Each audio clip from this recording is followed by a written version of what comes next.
let's get into it. The morning comes gently, not with a jolt or a sudden noise, but with light, pale, steady light that filters through the thin curtains and settles across the wooden floor like spilled milk. For a moment you don't move. The room you slept in is small but comfortable. The bed beneath you is narrow and well kept, the sheets tucked with practiced care. There's the faint smell of clean linen layered over something warmer, bread maybe, or oats, something simmering below. From outside a bell rings, not loud, not urgent, just once measured, calm, as if marking time. You lie there and listen. The inn is already awake. You can hear the faint sounds of footsteps on the stairs, the soft clink of crockery, a low murmur of voices drifting upward through the floorboards. Someone laughs briefly, someone coughs. It all feels settled, familiar in a way that's somewhat strange considering you arrived in Lowen's Crossing only yesterday afternoon. You remember the road, the way the town appeared in the valley, the barkeep's smile as they handed you the key. You swing your legs out of bed. The floor was cool beneath your feet, grounding, real. Whatever Lowen's Crossing is, it feels solid this morning, very tangible. You dress, gather your things, and step into the hallway. The inn smells stronger out here, warm grain, honey, something faintly herbal. Downstairs, the common room is already in motion. As you descend, you remember the warning the barkeep gave you last night. The third step doesn't stick, and you frown to yourself. At the bottom of the stairs, the barkeep looks up. "There you are," he says, smiling easily. "Sleep well." His warmth is practiced and calm, friendly without being intrusive. The voice of a good barkeep who knows how to make people feel calm around him. He gestures towards a setting at the bar. A bowl, a spoon, a mug, steam curling gently from the surface. "Breakfast is ready." He doesn't ask what you'd like. You take a seat. The chair is sturdy, its legs worn by years of use. The bowl is filled with porridge topped with a drizzle of honey and a handful of dried berries. The mug holds something dark and fragrant, tea maybe, or coffee. As you begin to eat, the barkeep moves about the room, wiping down a counter, adjusting a chair that's barely out of place. You make small talk about the weather. Looks like a good day, clear, mild, the kind of day that travelers hope for. About the road ahead, where it leads, how far it is to the next town. The barkeep answers easily, comfortably. "The road east will take you through the low fields," he says. "West gets hillier, few travellers that way." When you ask how long they've been running the tavern, he pauses. Not too long, just a breath. Oh, he says, a good while. He smiles again and turns to tend to another patron before you can ask anything more. As you finish breakfast, you notice something you didn't last night. The way the other patrons sit. How they don't linger once they've eaten.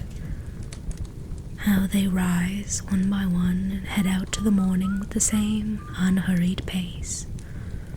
No one seems in a rush. No one seems lost.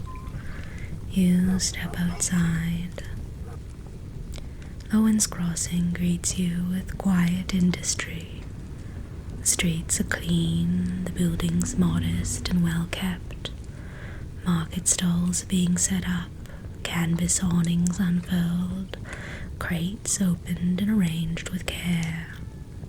People nod to you as you pass. You wander down one street, then another, over a small bridge where water moves slowly beneath, dark and reflective. You pass the well near the center of town, ringed with smooth stone and a simple wooden frame. Someone has left flowers nearby. Their petals are bright against the grey, but you don't linger. As you turn a corner in the market, a child runs past you, nearly colliding with your knees. They stop short, eyes wide. "Oh, sorry," they say quickly. Then they pause, a look of confusion on their face. "Strangers aren't supposed to stay." But before you can respond, a voice calls their name. An adult standing a few paces away, already waving them over. The child goes, head down. The street continues its gentle rhythm. Stalls open, coins change hands, someone hums. And for a moment it feels like nothing at all happened. But you can't stop thinking of the way the child looked, scared, confused. Crates of produce are stacked neatly at the edge of the stalls. The market is fully awake now.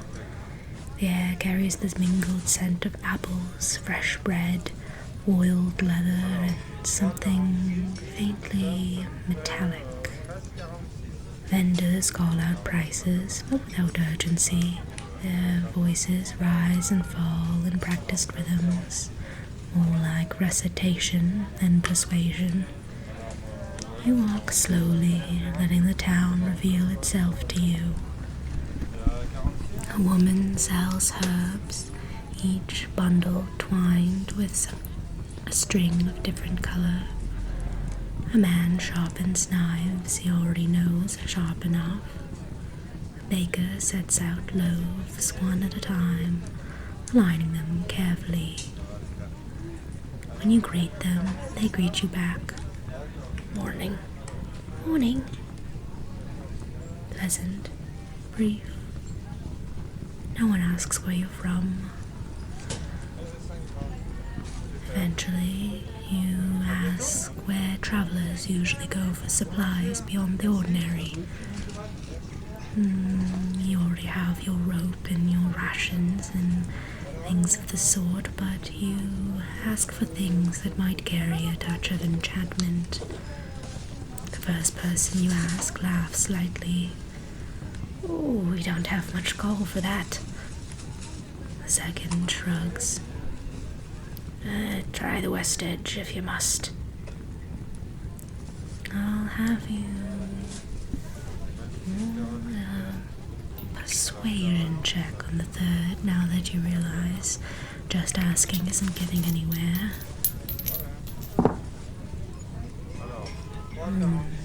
You do okay. Not well. But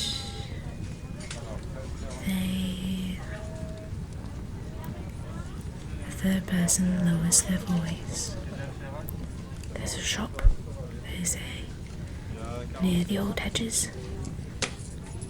You want to knock? You ask them why.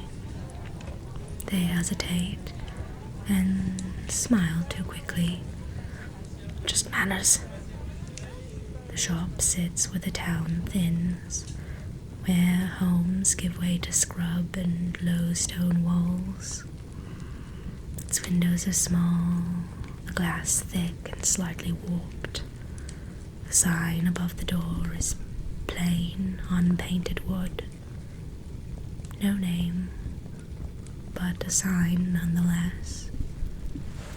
You knock as instructed, and there's a pause, long enough that you'd consider knocking again, but then the door opens. The shopkeep is old. Their hair is neatly tied back, their clothes clean and well mended. The shop behind them is quiet and immaculate. Shelves line the walls, sparsely stocked. A few scroll cases, a couple of rings resting on folded cloth, bottles carefully labeled in a fine script. What are you looking for? The shopkeeper asks. Not what you'd like to buy, not how they can help. They ask what you're looking for. You decide to answer honestly. Magic. Something small. Something useful. I'll roll you a check. Okay. You do alright. Quite mid. They study you for a long moment.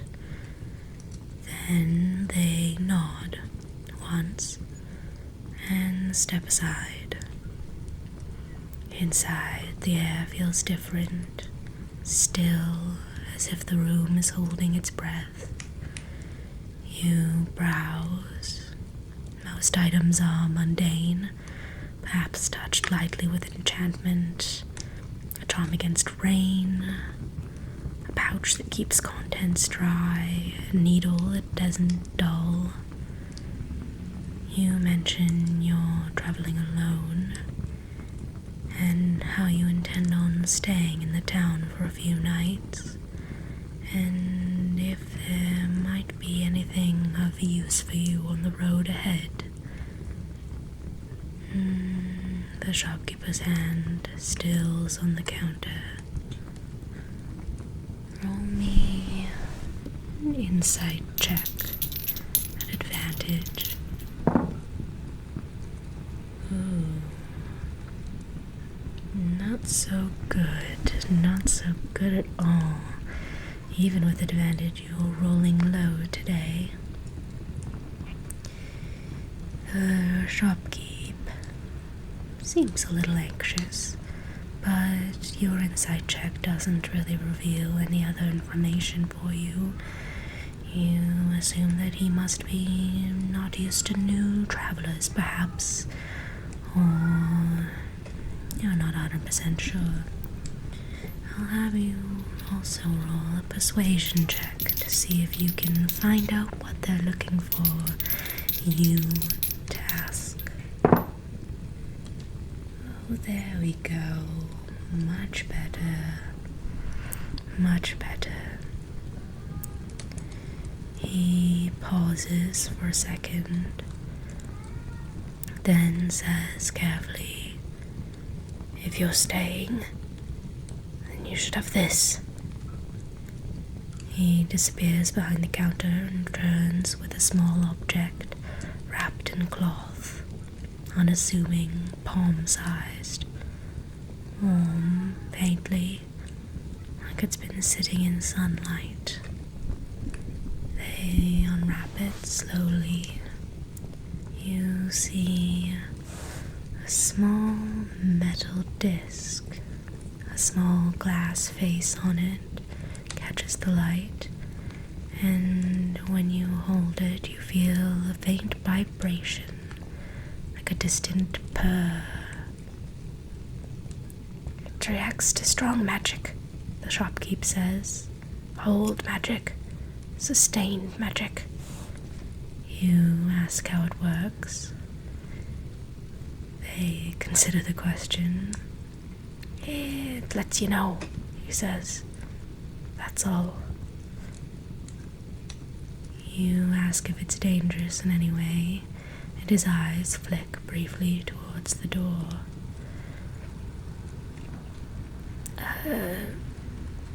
No.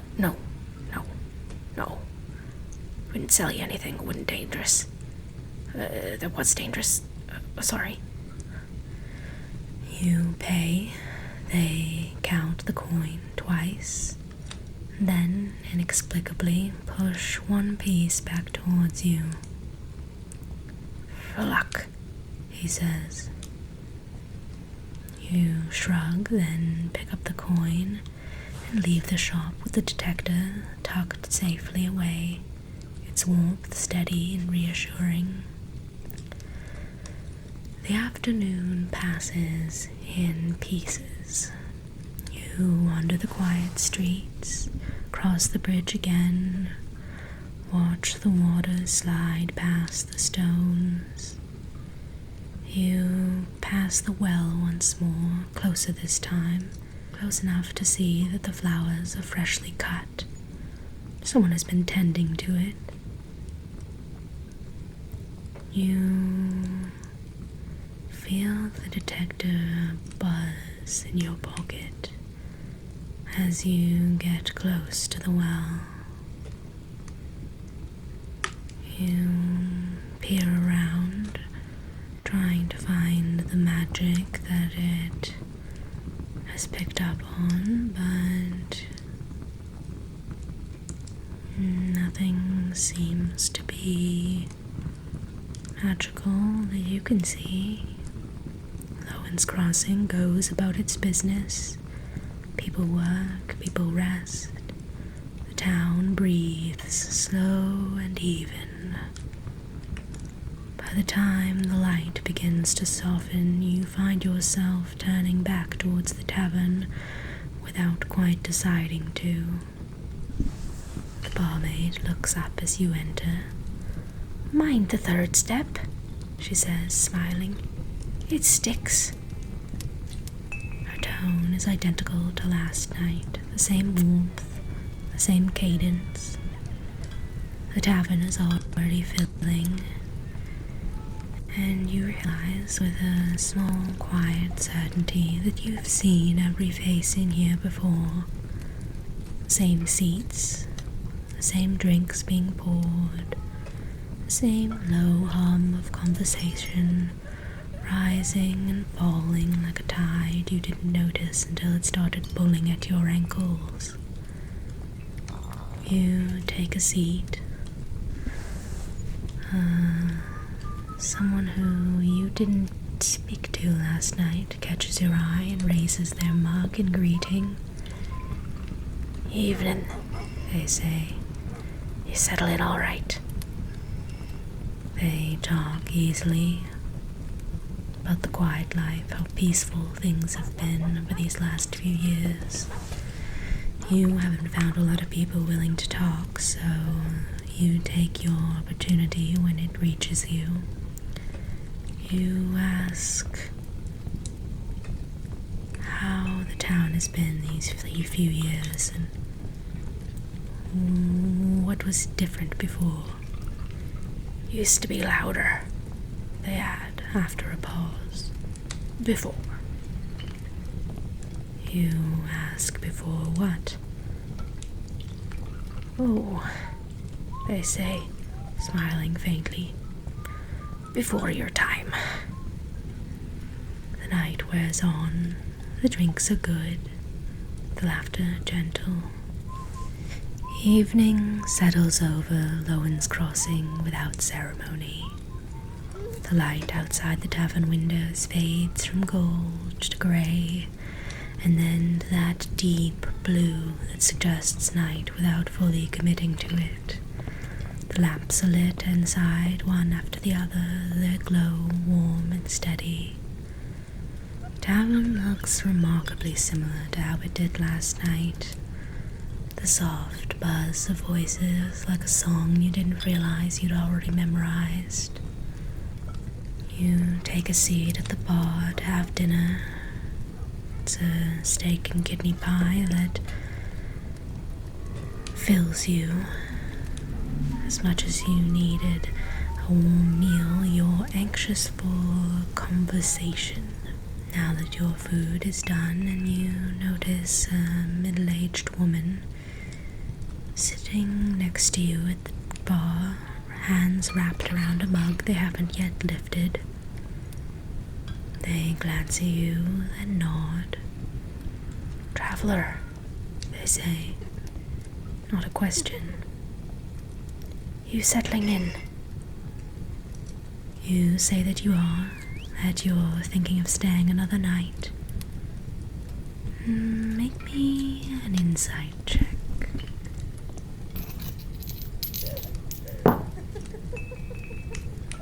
It's cocked. Better. You see their grip on the mug tighten just briefly when you say that. "Most do," they say, "once they get here." You ask her how long she's lived in Lowen's Crossing. She smiles.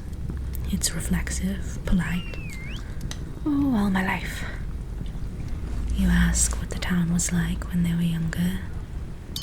The smile falters and returns, carefully placed. "Ooh, louder," she says. "Busier. People came and went more." You wait. They take a sip, buying time. I'll have you roll a persuasion check. See if you can get this information out of them. Oh, very, very nice. A critical success. You're gonna get something very interesting. "There was a wizard once," she adds, as if remembering something mildly interesting. "Lived up on the hill. Bit odd. Always working." You ask what happened to him. They look around the tavern, then back at you. He passed," she says. "Long time ago." You ask how long. There's another pause. "Before your time."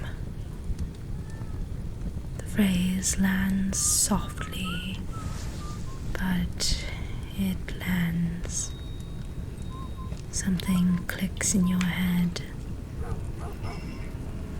You ask about the well. You mention seeing flowers there. The woman's eyes flick just once towards the door, towards the direction of the town square. "People like keeping things nice," she says. "Ritual, I suppose." Your eyebrows raise. "Ritual?" They laugh, lightly. Too lightly.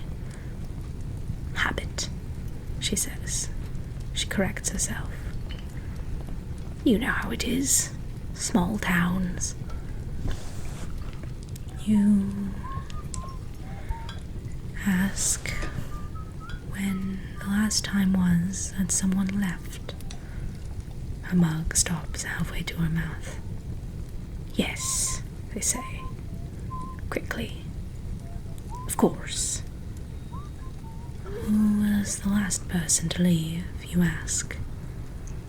They lower the mug again, set it down carefully. "I couldn't say," she admits. "You know, the days all blur together."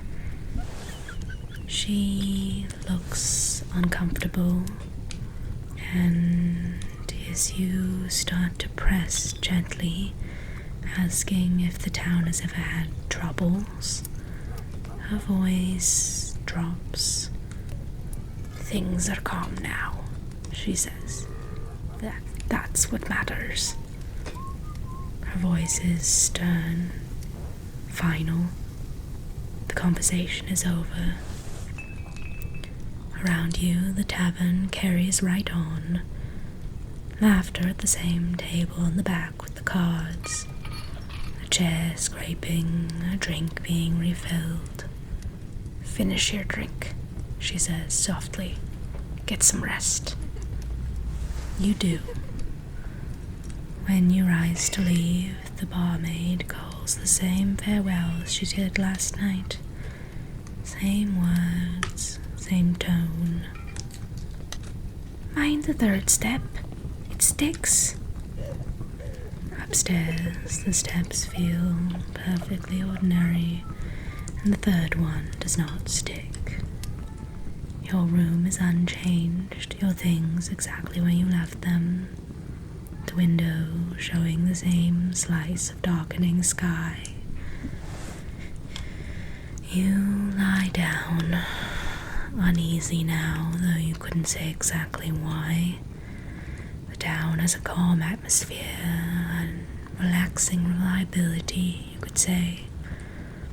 And as sleep takes you, Lowen's crossing settles into itself. Tomorrow will be another good day. It always is. And that's where our day ends for this session. I hope you enjoyed getting a little bit more into the intrigue, but I promise things will be getting much, much more exciting. If you again have any comments or you enjoyed the video, please always appreciate the likes or subscribe, just so you can keep seeing my videos and keep hold of this little one shot.